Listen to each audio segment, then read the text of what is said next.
It's been a challenging year for the Calgary Police Service. We're here with Police Chief for Calgary, Roger Chaffin, in our year-end interview. First and foremost, you started off with harassment being in the public spotlight, now be it gender-based or sexually based. When you look back on it, do you think mistakes were made on a part of the CPS? Well, the short answer is yes. I mean, we're an organization of, upwards of 3,000 people. That over our history, it would be naive to suggest we haven't had problems that have arisen between people, whether it's gender-based or whether it's just the way adults will treat each other. So I think we've recognized that that's something that we need to start addressing, not just in a surface way, but really at the culture of our organization.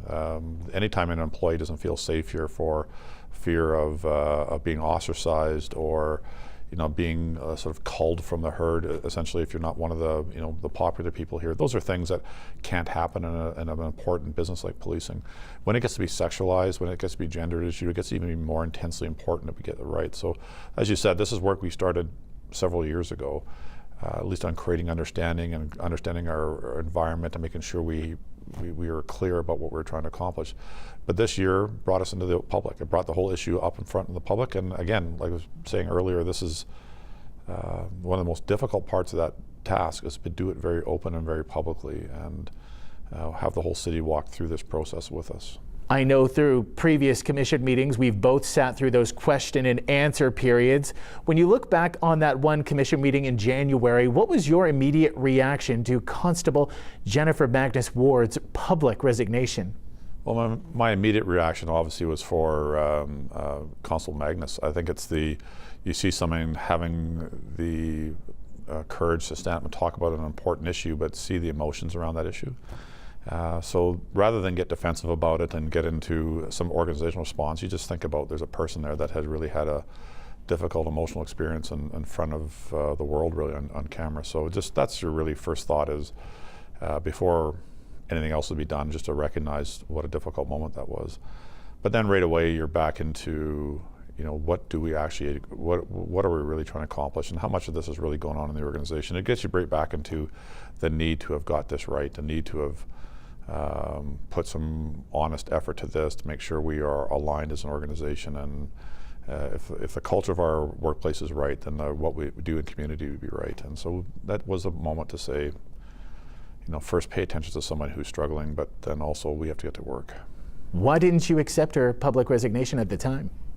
As an employer, you're certainly not going to, it would be heartless to accept a resignation from someone in a moment of such difficulty. I think what I really wanted to convey there, that take your time, think about this. There was much to do at that point, and make sure the employee knew that they had an opportunity to soberly consider what they were going to do.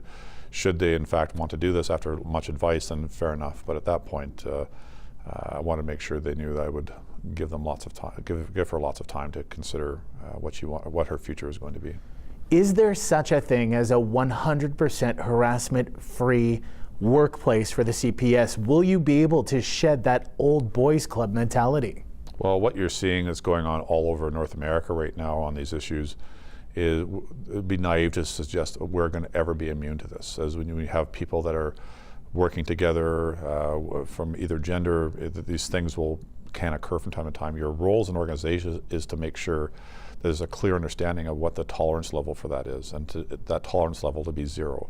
That you have policies that don't tend to promote this kind of work, that you make sure that you have every possible lane covered for a safe way to report when these issues occur so that you can move forward. The goal realistically is to ensure we keep improving every year, that when bad behavior occurs, whether it's just a simple case of two adults being rude to each other, or when it's gendered harassment, or if it's sexual harassment, that there's consequences where consequences need to be delivered, but more than anything, there's improvement of behavior, and we don't repeat those behaviors going forward.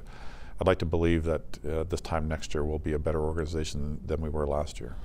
On another note, in your bid for increased transparency, we've seen an increase in violent crime. I remember you called the media down. You guys, I think, addressed it before half of us were even coming to the CPS asking what was going on. And you were very open at the time. How has it been in tackling this issue for the city, given everything we've been seeing as of late? Well, our violent crime numbers are actually at least stabilizing, or if not improving, which is good. I mean, I think that's a positive sign for the community. Where we're most concerned still, our biggest concerns still have to do with the really chaotic behavior of those people who are stealing vehicles and weaponizing those cars and creating huge public safety concerns and officer safety concerns. That's still something that really keeps you awake at night about what is going on an all too frequent basis. I see the beginnings of these things are mostly preventable. People leaving their cars running with their keys in the ignition. It seems trivialized to people sometimes to lose a car, but not to realize how much harm that's creating. So we're going to really look for Calgarians this year to help us out, to do all they can during these winter seasons, is to not leave keys in the ignition, put up with your car being cold. That car left running is going to be a weapon for somebody, and that's something I really want to see improve this year. What would you say to those people who are also being kept up at night? Do they have a right to be concerned? I mean, in some of these cases, they have been very random.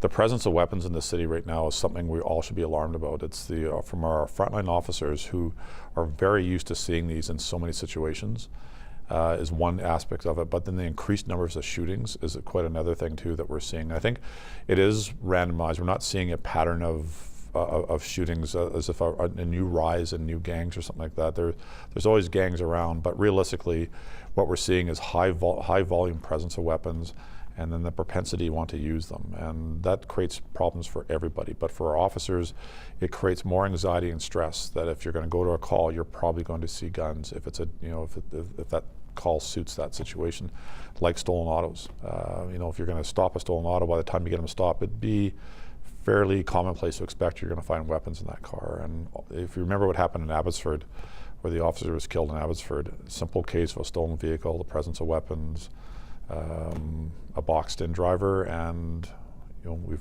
lost a very brave officer over something that shouldn't have happened. The city's also been facing a drug problem, an opioid problem. One of your officers referred to us as, quite frankly, Vancouver's little brother. How do you work at trying to keep this problem from spiraling out of control any further? It's very difficult in policing to say you have a priority, but this is a very significant issue. But what you're seeing in opioids is a comment like that to say we have some relationship to what's going on in Vancouver. Opioids don't just happen by mistake. Opioid addictions don't just arrive here out of recreational use or out of mistaken context. Usually what you see when you see a community start to become very embedded in something like opioids is a reflection of how much harm or trauma is in the community right now. People managing, for lack of a better word, pain. It's not just physical pain, but the toxic stress that might be in the community at any given time, mental health issues, problems in the home, problems with violence in the home. All these things start to give rise to vulnerability for addictions, and that's what Calgary's experiencing.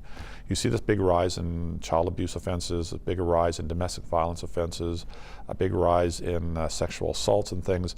All these things all sort of point to the same problem, is that you've got now you've got people who are medicating through opioids or dealing with their anxieties with opioids, and once you become addicted, then you go down this other path, and you're not only challenging with mental health issues, but you're challenged with violence issues, you're challenged with other problems in your life, and you're challenged now with this presence or the availability of this drug, and it just turns people's lives inside out, and then arguably ends one of two ways. Either you get treatment and you recover, or you're going to have a short life.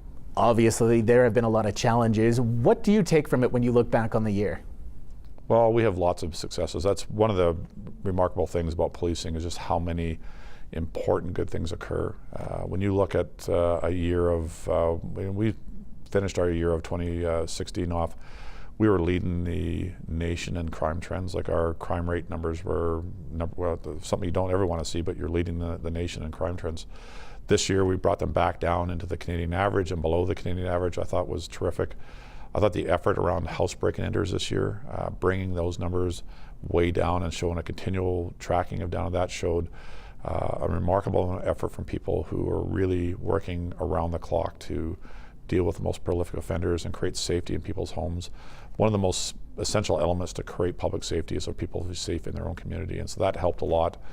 I thought some of the community work we're doing right now, I just had an opportunity today, for instance, to go into some of our schools to see some of the school programs are doing for some of the most difficult of schools, and seeing the success of those programs firsthand is incredibly heartwarming to see what can happen when our police foundation and our collaborators, the boards of education and health systems are together helping young people out. I thought that was a marvelous way to end the year for me to see that.